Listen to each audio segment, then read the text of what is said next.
My name is Harrison. My name is Nur Shahira. My name is Hosanna N. My name is Mimia Nadiana. My name is Spencer Anamorin. Let's we explore in Chapter 1, which is Introduction to Microeconomics. Let's go! What is economics?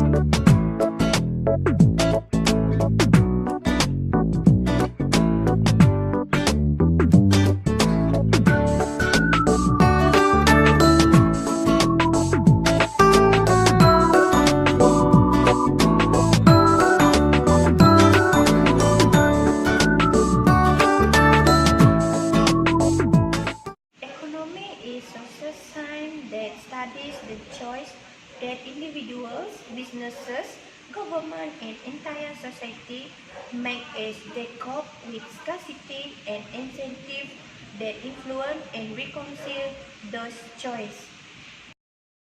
Choices?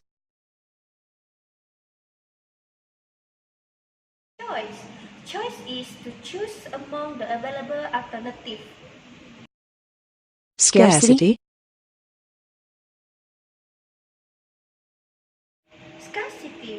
Scarcity is our inability to satisfy all our wants.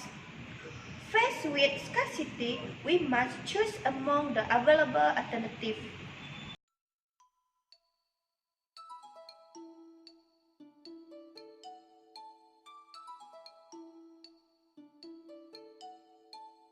Needs is what people must have to live.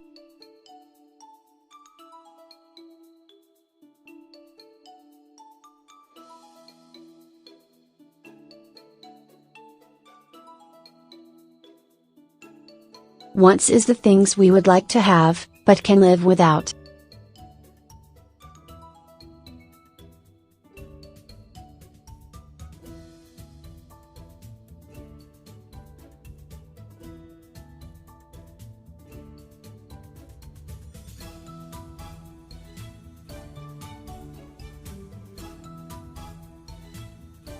Microeconomics is the study of the choice that individuals and businesses make, the way the choice interact in markets, and influence of government.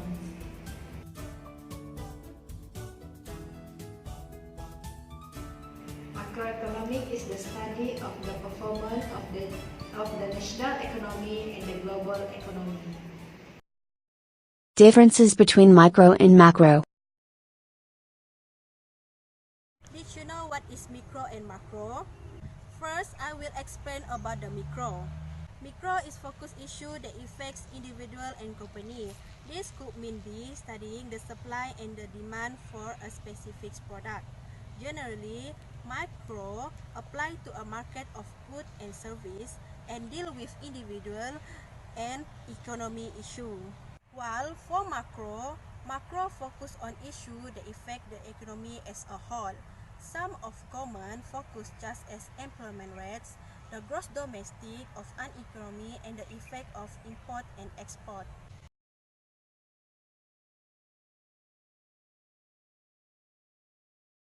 I would like to explain about four production. It is land, labor, capital, and entrepreneur. First, it is land. Land is natural resources, such as oil, water, and air.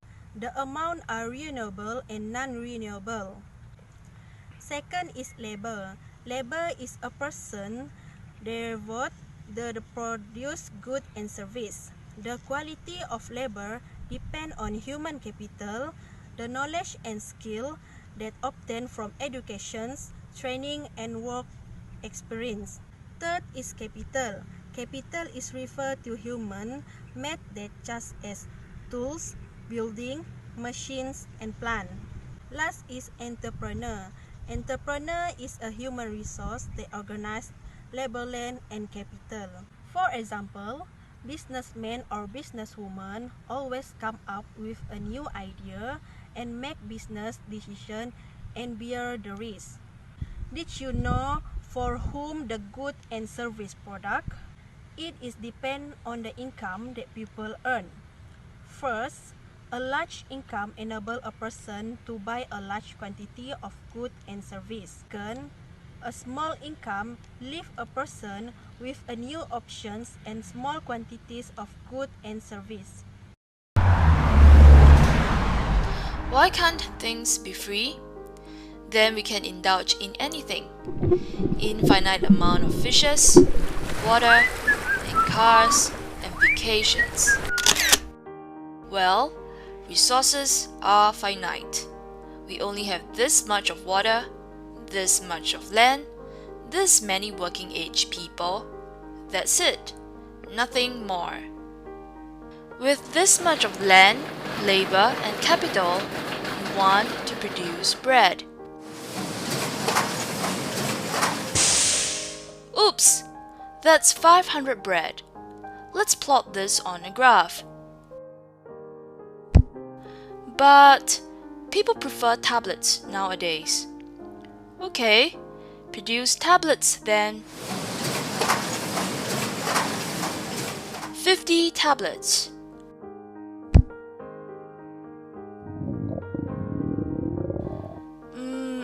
Maybe it's good to have some bread. To produce 50 tablets, we gave up 500 bread. To produce one tablet, the opportunity cost is 10 bread. 10 tablets, 100 bread.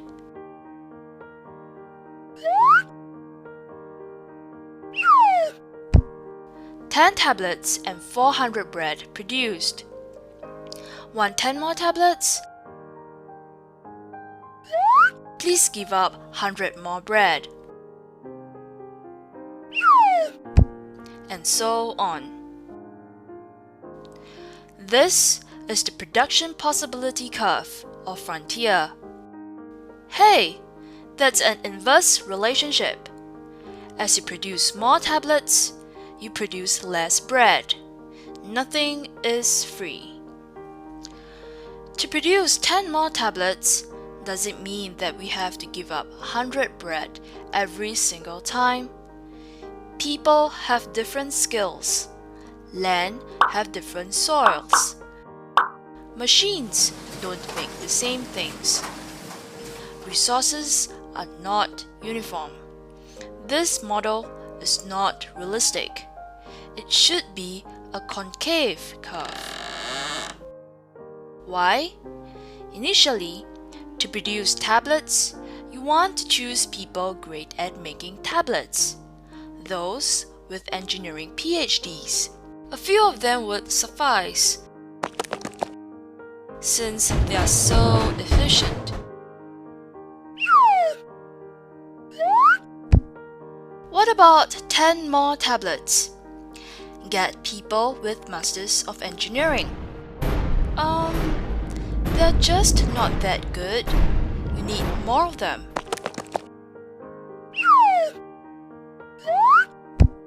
And from now on, the people you get are less and less capable at making tablets.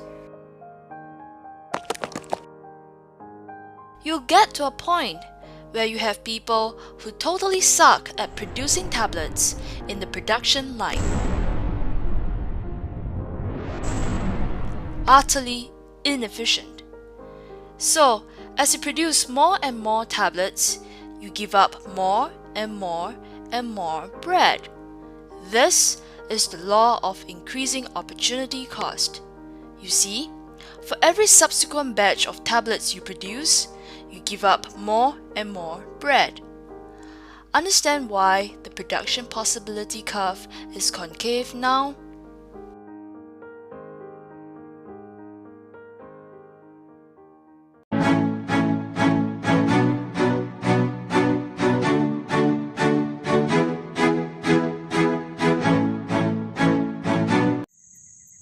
In microeconomic theory, the opportunity cost or alternative cost of making a particular choice is the value of the most valuable choice out of those that were not taken. In the other words, opportunity cost is the cost of the best alternative of the product or service. Or the easier understanding was the something that we need to let go or sacrifice. Let's look for the example.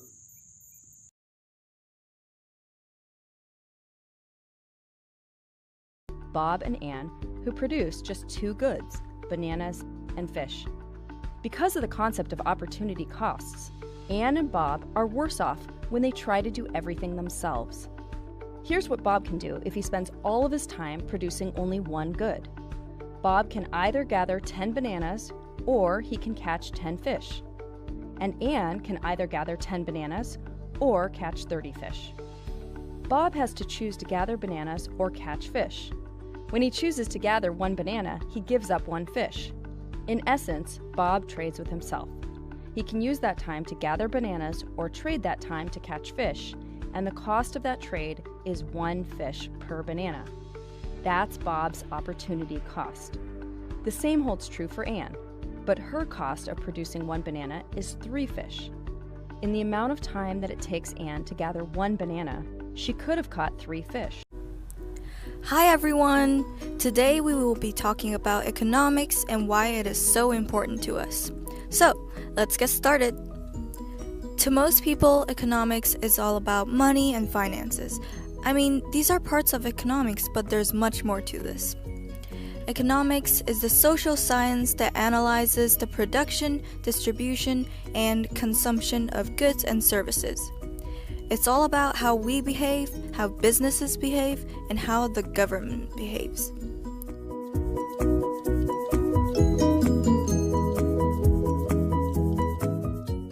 There are two main branches of economics.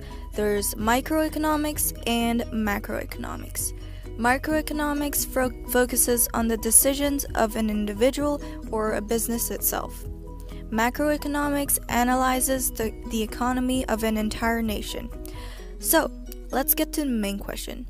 Why is it so important?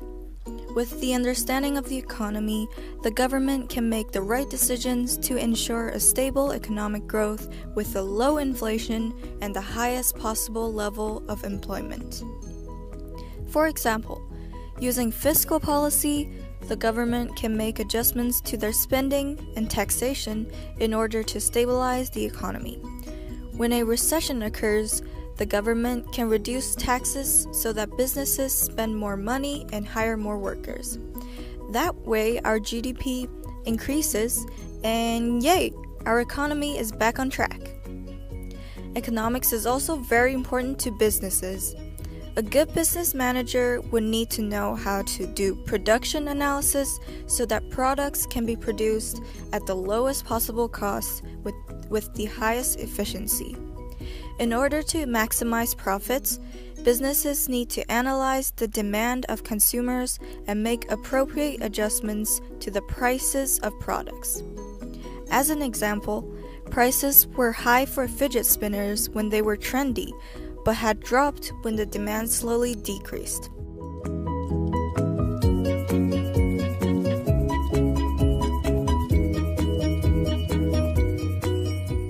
Now, let's answer a question most students ask. Why do we need to study economics if we're not planning for a business career? Well, first of all, we're all consumers, right? We buy things all the time. In this case, we're constantly making money spending decisions. By using cost-benefit analysis, we weigh the pros against the cons. If one choice provides more utility than the other, a decision is made. Let's say we're comparing a MacBook Air that costs $1,000 to an HP laptop that only costs $200. Would a MacBook be more beneficial considering it would last longer, or would you prefer to save money for college?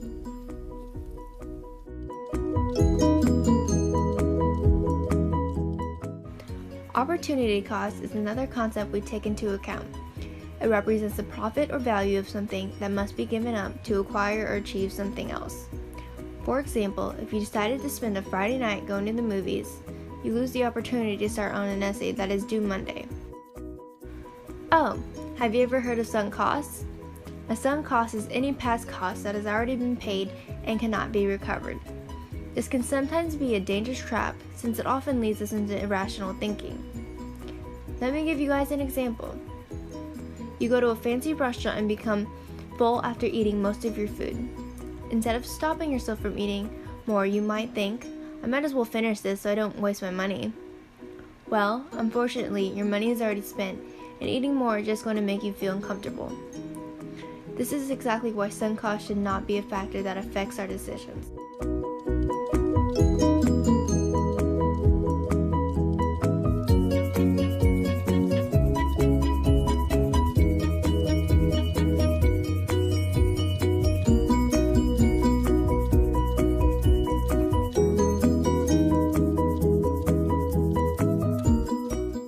You see, economics relates to our lives in various different ways. Can you think of how economics relates to you? Okay guys, thank you for watching. Like and drop your comment down below. Please like and subscribe. Bye. Thank you for watching. Bye bye.